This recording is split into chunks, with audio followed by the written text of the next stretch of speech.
Marcelo, e a relação com a TV Sudoeste? Você foi de atração a atacado. Eu acho que essa pergunta saiu aqui da produção, hein?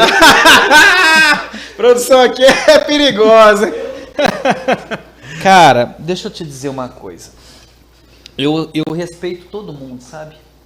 Mas a partir do momento que falta com respeito comigo, eu dou a resposta à altura, sabe?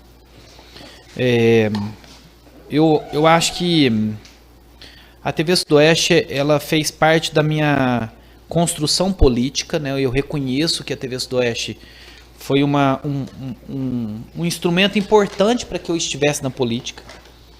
Eu reconheço que a TV Sudoeste fez um papel muito importante na minha vida, mas também reconheço que a TV Sudoeste, em alguns momentos, né,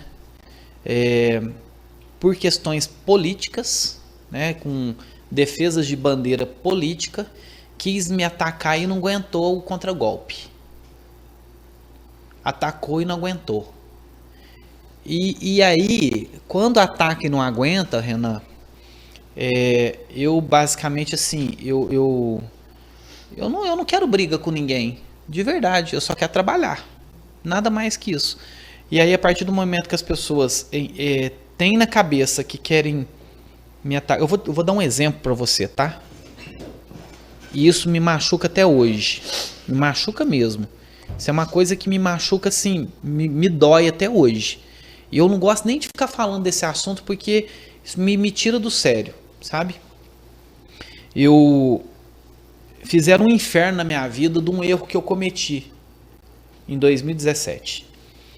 Eu acabei tendo que... Eu extrapolei tanto, eu cheguei no meu grau de estresse tão grande dentro de sala de aula que eu tive um incidente com um aluno. Eu tenho essa pergunta aqui. Em sala de aula. Sobre o processo do aluno. E eu tive um incidente com um aluno em sala de aula. E eu praticamente, assim, tirei esse aluno de sala de aula. Foi um erro que eu tive. Eu, inclusive, reconheço que foi um erro meu. Só que a partir desse momento, fizeram um inferno na minha vida. Um inferno. E eu saí na Globo, no SBT, na Record, na Bandeirantes, tudo a nível nacional. A nível nacional. Eu me lembro de uma cena do Gotino. Olha o que aconteceu em Minas Gerais. Olha aqui comigo, vem aqui comigo na tela. Falando. E eu tratei daquele assunto de forma respeitosa, não quis expor o garoto. O garoto seguiu a vida dele, eu segui a minha. Respondi um processo administrativo. Fui suspenso por 10 dias do meu cargo. Tive o desconto de 10 dias do meu salário. E hoje, se eu voltar para a sala de aula, eu vou dar aula sempre como foi depois desse episódio. Com a mãozinha para trás, uma mãozinha segurando a outra. São erros que a gente faz na vida que a gente vai aprendendo. E depois, aconteceu um fato que eu estava na Câmara e eu fiz um concurso público. E esse concurso público, eu queria resolver alguns problemas que tinha na Câmara. E o Ministério Público entendeu diferente.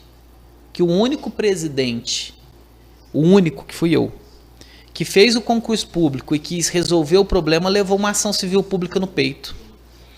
E aí, fizeram um escarcéu na minha vida, por causa dessa ação civil pública, e estamparam em diversos órgãos de imprensa assim, ó, bens de Marcelo Moraes são bloqueados pela justiça. Que bem? Eu não tenho nada, velho. Nem aquele apartamento no Guarujá? Nossa Senhora, Aparecido. Pra me ir pro Guarujá, eu tenho que juntar dinheiro durante 10 meses. Tô em discussão, né, Marcelo? Ou seja, eu não tenho nada. Bens de Marcelo Moraes são bloqueados pela justiça.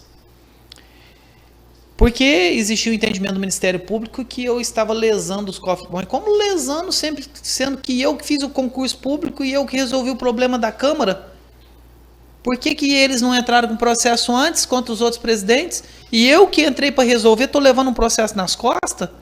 E fui para cima para provar, recorri em Belo Horizonte e provei que eu era inocente. O processo está em fase final aí. Beleza. Só que nesse intervalo saiu estampado na Folha da Manhã, no jornal, assim, ó.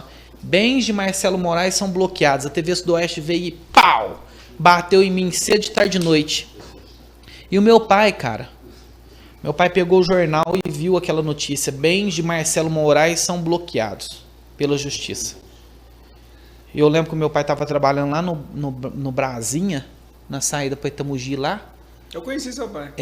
Aí meu pai perguntou pra mim um dia que eu fui lá, falou assim pra mim assim: o que tem de verdade nisso daqui? Eu falei: pai, não tem nada de verdade, vou explicar a história pro senhor. Expliquei tudo pra ele. Ele falou: não, então beleza. Morreu ali o assunto. 15 dias depois meu pai morreu. 15 dias. E os mesmos que me acusaram não estamparam na Folha da Manhã ou na TV Sudoeste que eu reverti em Belo Horizonte a decisão daqui de Paraíso. Os mesmos. Meu pai morreu sem ter a estampa de que eu sou inocente e que eu sou realmente inocente. E isso me machuca até hoje. Você sabe por quê, Renan? Porque às vezes a justiça brinca com o cidadão. Brinca demais. Brinca. Acha que não pode, que as pessoas não têm sentimento, que as pessoas estão fazendo que o político é todo mundo vagabundo. E eu fui pra cima e vou provar, Renan. E vou provar e vou continuar e vou esfregar na cara de quem me acusou coisas que eu não fiz. Né? Só que para acusar a estampa foi desse tamanho. E para mostrar que houve inocência foi desse tamanhozinho.